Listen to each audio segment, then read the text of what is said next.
Handa na sanang iwalis ng Lady Warriors ang Perla Spikers, pero ang sabi ng kanilang kalaban, ops, teka lang. Papasok muna tayo sa 4th set. What a comeback shown here by the Perla Spikers, and they extend this game to one more set. Pwede mong sabihin pinakamahusay na counter-puncher dito sa ating Premier Volleyball League. Dumulas yung kalamangan ng Lady Warriors, at kung inakala nila na mangangayaw itong Perla Spikers, they have to think twice dahil sanay sa mahabang laro, marunong humabol. Sabi ko nga kanina, hindi nagpapanik maski nalalamangan eh. At nung dumikit, kinahit ni Amy Humiro, bumamba si Nicole Champson, nagkasunod-sunod na yung kanilang mga puntos. 7 more unforced errors, they were up by 6. They shot themselves in the foot. So even with 4 more attack points in the end, they lost that 3rd set. No sweep para dito sa Lady Warriors. And suddenly, Perla Spikers up and about, staying alive, heading to the 4th set. At iba na ngayon yung timpla ng mga mukha nila. Seryoso na. Kanina ngiti, kanina parang diretso ng uuwi. Dahil akala nga nila tapos na sa 3 sets, pero they have to play harder, they have to play longer in order to defeat itong Perla Spikers for the 2nd time this season. Saw quite a few long rallies in that 3rd set. Nakikita natin yung resistance. Tumataas mula dito sa Perla Spikers, and that goes wide from Elaine Casilag. Diyan nagsimula yung problema nila. Spraying their serves, way too long, sunod-sunod. Hanggang sa nakahabol, nakadikit ang Perlas, at sila naman yung talagang binomba na mabibigat na service sila, Amy Ahumiro. Perla Spikers nagkakaroon na ng sagot sa atake ni Myla Pablo. Junet Panaga, soft touch. Floor coverage is there. Myla Pablo into the net. Myla now beginning to miss. 19 for Myla Pablo, 13 for Casilag, 10 para kay Panaga. That's a total of 42 points. Sa kabilang panig, si Herbacio 7, Bersola, Ahumiro, both with 6 points. That's only good for 19 points. But anytime you give up 14 points in a 25-set contest, eh para mo nang niregaluhan yung kalaban mo ng higit sa kalahati na talaan. They're beginning to make mistakes. Okay about the Lady Warriors. 3 straight points now para sa Perla Spikers. May chance tayo ngayon puntahan si Gaynel Krishnan. Well, Jing and Coach Ronnie, kanina nga nakausap ito si team captain ng Lady Warriors na si Giselle Siet. Sabi niya nga, natanong ko nga sa kanya kung ano yung mga bagay na nadala niya sa Lady Tamaraw. So hanggang ngayon ay dala-dala niya pa rin. Ayun nga daw ay ang battle cry ng FEU Lady Tams na Be Brave.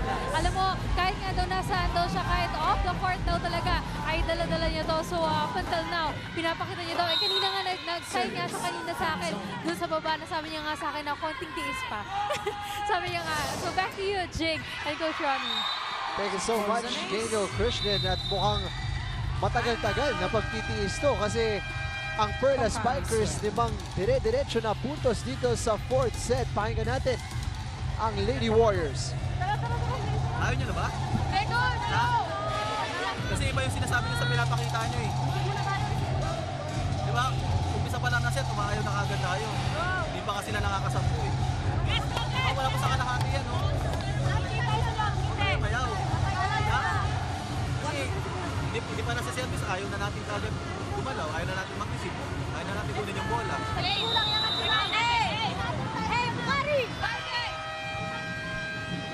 Head Coach Romel Abella laying down the challenge para sa kanyang mga players. Kailangan nila mag-respond dito kundi makakalayo na masyado ang Perla Spikers. Familiar na paalala ng mga coaches, you play with fire, you get burned. You have a chance to bring down your opponents, gayong sila'y nagkukumahig, mahanap yung kanilang natural rhythm. Kailangan magawa mo, and that's a part of killer's instinct. Myla Pablo, susubukang i-resuscitate, buhayin yung kampanya rito, holding on to her toe. Of course, alam natin itong si Myla Pablo merong back injury na iniinda. Kaya nga gusto mo sana matapos na, pero ngayon hindi lang hahaba ito, kundi Sila pang naghahabol dito sa ating pang-apat na set. Tinitingnan ko ngayon yung mukha niya Outside serve. before that service. And 6-1. she is struggling a little bit. May konting limp. Ika-ika. Minsan kasi pag take-off mo, di ba?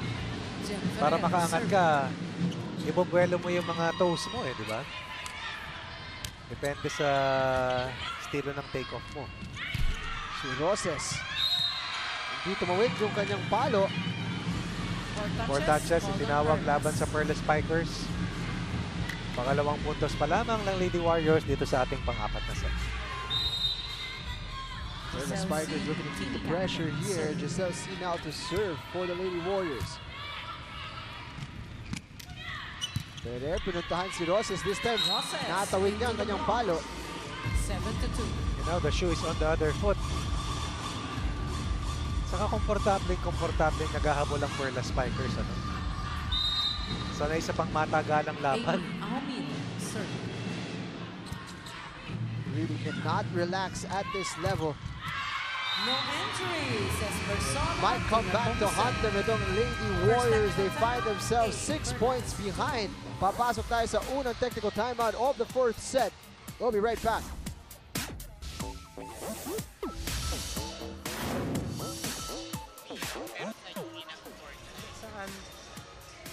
Welcome back here, PVL action on SNA. Sumasaludo sa pusong palaban ng lahing Pilipino in between sets. DJ Tronics providing the tunes at nakikita mo naman ang epekto sa ating crowd. Everybody having a good time here, particularly the Perla Spikers dito sa ating fourth set. Lamang sila ng 6 na puntos after finding themselves 2 sets behind and facing a big deficit dun sa pangatlong set. You were saying? They rallied quickly in that third to keep themselves alive, and now they are up by 7 in this fourth. Grabe kung paano mag-iba ang Agos. dynamic ng isang laro. Totoo yan. This is a sport of momentum swings. And anytime you give up a run sa kalaban, talagang masasaktan ka ng gusto. Dahil pag nabuhay yung kumpiyansa, mag-iiba talaga yung tipa Quick attack. Ngayon, problemado na rito ang Lady Warriors and they are learning their lesson the hard way. Perla Spikers coming off a 5-set marathon win Service. laban sa once undefeated Water Defenders.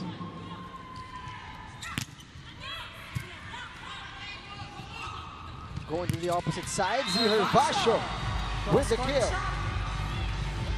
11. Nearly a double-digit lead para dito sa Perla Spikers.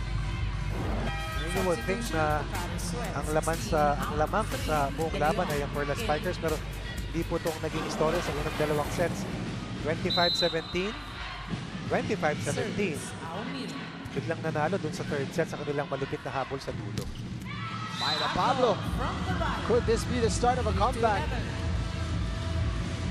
Myla Pablo, trying to re-energize her teammates.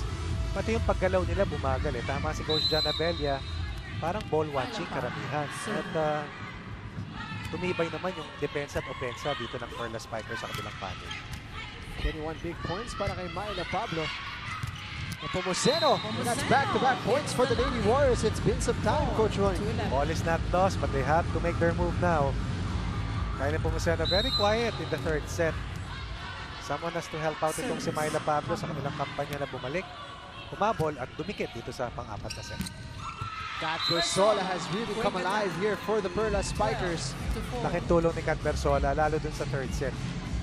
Nicole Champson, Zihar Vasho, and of course, Kimi Ahumiro. Siya ang pasimuno ng habol para sa Perla Spikers. At yung bigat ng service na pinamalas niya, kahanga-hanga talaga. Vasho clipping the net on that serve. De Leon! Unang puntos sa larong ito. Yung laban ng Lady Warriors laban sa Cool Smashers, they lost the first set. Pero nung pinasok si Jessie De Leon sa dulo ng set na yon, hanggang sa mga sumunod na sets, naikambyo nila yung laban na yon pabor sa kanila. Tingnan natin kung ganun ulit ang impact na magagawa ni Jessie De Leon para dito sa Lady Warriors. Overreaching. Ang hinahabol ng Lady Warriors, gawin mo ng 8. Pagkatapos ang overreaching na yun mula kay Jeanette Panaga.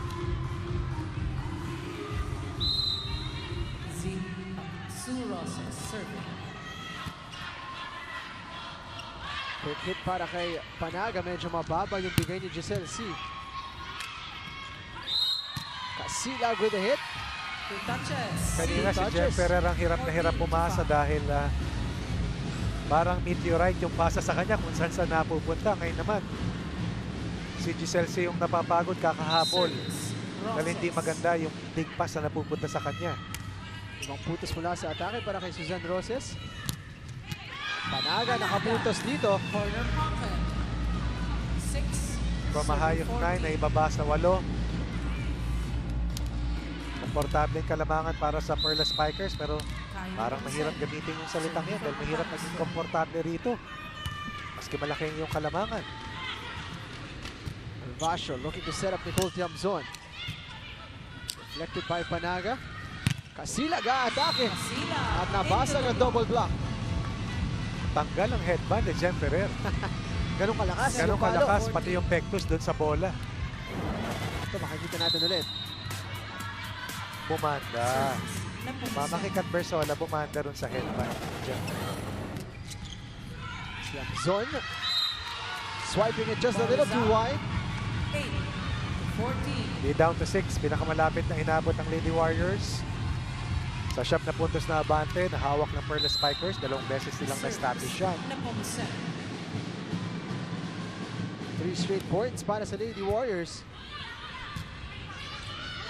Atake si Roses from the back row. Casilag, cross-court hit. Vasho well positioned. Tiamzon, wide na naman. Nilunod si Nicole Chamson too close to the net. 14. Tama na siya sa antena. Kung sakasakali, ito na ang pinakadikit na nakuha ng Lady Warriors. Kung kaya tuhugot muna ng timeout dito, Jing, si Coach Jerry Lee.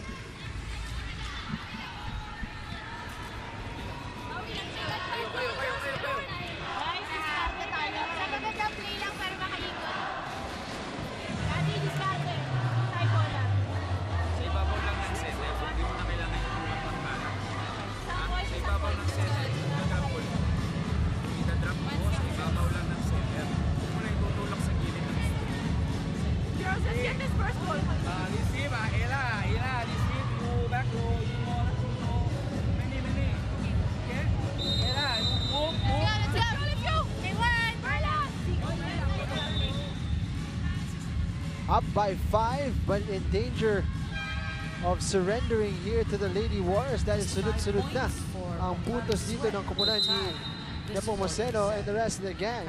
Kadalasan, pag 5 kalamangan mo, hirap ng habulin. Eh. Dito sa dalawang teams, dahil sa talentado yung roster power nila. May pagkakataong nakakabalik. Daming mga bala. 10-14. Just like that, the Lady Warriors are only 4 points away. After another attack error, na pangatlong sunod para dito sa Perla Spikers. Kada puntos dito na nakukuha ng Lady Warriors, you see the demeanor of the Perla Spikers changing somewhat. They're tightening up a little bit at nakikita natin mas dumadami ang kanilang errors. That last one coming from Zior Vasho at 3 na lang ang lamang dito. Service. Nepomuceno. Not the best reception. Pupuntahan si Tiamzon. C looking for Elaine Casilag down the line. Nayangat ni Sue Roses. Grabe yung palong yun. Tiamzon Down the line. finally able to get a point. Inilagan ni Kay Nepomuceno, Chamson, going down the line. Operating within minimal space, but connecting. Redeeming yourself after several attack errors at nakalikha ng 4 na buntong hininga ng kalamangan laban sa Lady Warriors. 7 na puntos mula kay Kat Bersola. Chelsea scrambling over para mapunta yung bola kay Casilag. Free ball now for the Lady Warriors. Running hit para kay Panaga. Pereira ay may attempt dun sa isang hulog. Myla Pablo from the back row. Tagay mo dumipensa si Sue Roses, ano? Kalmadong kalmado. Tiamzon once more. Drop shot. Nakita ni Giselle C. Casilag naman babawi ng kanyang drop shot. Nepomuceno able to get it up, but just about. Free ball now here for the Perla Spikers. Combination. Tiamzon able to score. breaks the block. Blockers were there. Coverage was late. Second technical Jen timeout. Ferrer working extra hard sa floor defense kasama ni Sue Roses. Dahil dyan, 5 kalamangan nila patungo sa second technical timeout.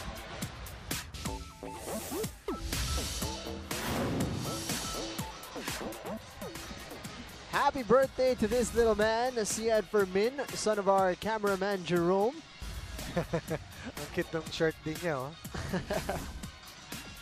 Having a great time here at the game. Aba. May dance moves pa. Aba. Ayun. Birthday din niya. Everyone enjoying the music here of DJ Tronics. The Perla Spikers with a 5-point advantage here in this one. Melissa Hero Gohing. again, beating Mel Going's defense. Anim muli ang abante rito ng Perla Spikers. 17-11. Homiro has really come alive. Quality yung mga puntos niya, saka yung timing. Service. Veteranong-veterano, sabi nga natin, walang agam-agam, walang pagdadalawang isip. Leading scorers para sa dalawang komponen. Lady Warriors with Pablo with 21, Casilag with 14, Bersola with 9, and Hervasio with 8. Kahit hindi pa nakakatawid ng double-digit mark itong mga players ng Perla They're Spikers. up by 7. Persona. Commanding lead here in the fourth. Great serve from Bersola. Free ball right away. Tiamzon, what a hit there. So much power on that one. Babalik sa kanyang bola. Casilag down the line. Didn't get the connection she wanted. That pass was to the back nitong si Elaine Casilag. Bumaba sa 3, umangat muli sa 8. Muling timeout ni Coach John Abellas. Buhugutin na niya dahil last-ditch effort na ang kinakailangan nila rito. Technical timeout, sinabi natin, kailangan makapuntos tayo. Nagbigay tayo 3 sunod-sunod na puntos. Na hindi pa sila gumagalaw masyado. Kasi error lang natin yung binibigay natin sa kanila. Diba, sabihin nyo lang kung ayaw nyo na maglaro. Diba? Kasi kung iba yung sinasabi nyo sa pinapakita nyo eh. Pakita nyo sa amin na gusto nyo manalo. Diba? Let's go! Head coach Romel Abella seeking a reaction mula sa kanyang mga players. Down by 8 here. Can they stage a dramatic comeback to save the fourth? May turbulence kasamang Jing. Still at the service zone. Akyat baba, hindi makakuha ng tamang altitude. Kanina pa-landing na sana sila. Yun lang. Medyo nag-relax Over the clock. yung lamang sila dun sa third set. Okay naman yung kumpiyansa, mahirap lang pag sumobra, pagkaminsan yung kumpiyansa dahil pag lumaylay yung laro mo at nabuhayin yung kalaban. Pero dito, Elaine Casilag scoring against the single block. It's still at 7 points. Phil Kainglet about to serve. No one more excited to enter the game than Phil Kainglet Cayetano. Habang seryoso lahat. Medyo iniiba niya yung emotion dito para sa kanyang kupunan ng Lady Warriors, and it could be the spark that they need. Sumobra doon yung follow ni Myla Pablo. Back to 8. Substitution. Perlas. 19 out. 9. Pasok muli si Amanda Villanueva. In. Saw some action in the second. Missed the third, and now she's back in the ball game here para sa Perla Spikers.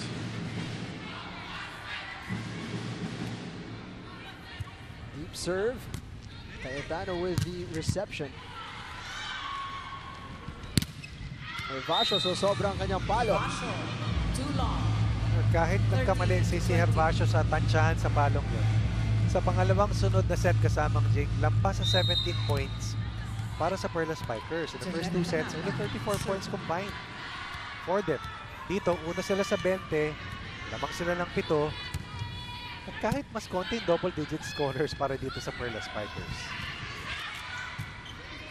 In command and in control dito sa fourth. Bumuti yung floor defense nila, pati blocking nila. At higit sa lahat, lumitaw. Itong si Amy Ahumiro.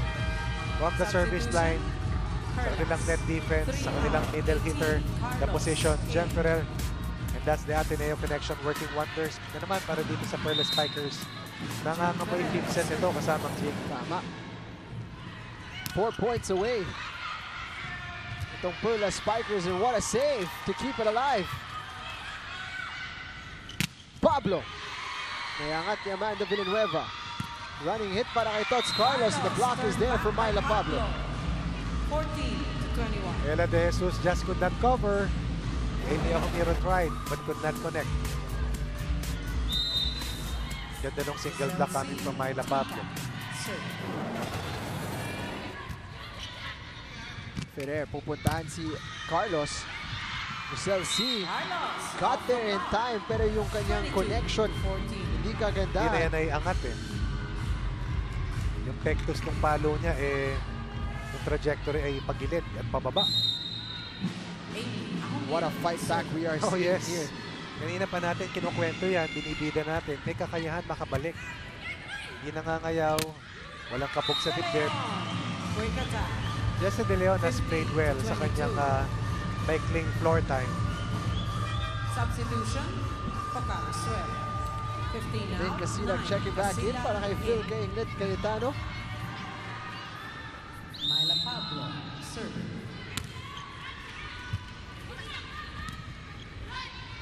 Going to Carlos. Backset ngayon para kay Nepomuceno. Casilag ang aatake. Ang depensa ng Perla Spikers ay matitid. Napakatindi na ngayon. Kung doon sa unang dalawang sets, hindi mapigil ang opensa nila Casilag, nila Pablo. Dito parang may pader, may bubong sa harapan nila. Carlos, Bersola, combining. Ahumiro also working hard. Pero pati sila Jen Ferrer, sila Sue Roses, trumabaho lahat. Doubling their efforts sa depensa kung kaya't ngayon. Walang kalamangan. Dito sa fourth set, may babasa pito. Quick attack. 16. De Leon. 23. Could see more action if there is a fifth set. Dahil sa pinapakita niya dito as a substitute. Ang definition dito kay Jessie De Leon. Jesse De Leon, wiry, no? Mahaba di ba? Haba ng legs, ang haba ng length. But another free ball, a free point. Surrendered by the Lady Warriors. 8 set points, hawak nila Sue Roses. Ang kanilang tangka ay tulak itong laban sa deciding fifth set. Set point for the Perla Spikers. Roses. Panaga able to score, finding the corner. 17-24. Ibang klase ang result na ipinapakita dito ng Perla Spikers. Yun yung tibay ng dibdib eh. Saka yung lakas ng isip. Minsan hindi lang skill sets ang mahalaga, kundi paniniwala sa sarili. Depensa para sa Lady Warriors, extending this fourth set. That's 2 set points saved. Yan ang depensa ang naglahong parang bula kanina para sa Lady Warriors para mapayagang sumipa yung opensa ng Perla Spikers dito sa fourth set. 6 pa rin ang hawak na set points dito ng Perla Spikers. Left-handed bala kay Nicole Tiamzon. At so sobrang palo ni Elaine Casilag. At ayan na nga, fifth and final set to come here between the Lady Warriors and the Perla Spikers. The defending champions taking the first 2. The Perla Spikers taking the last 2. Sino makakakuha ng final set? And that is the most important question at magbabalik tayo with highlight statistics and our final period.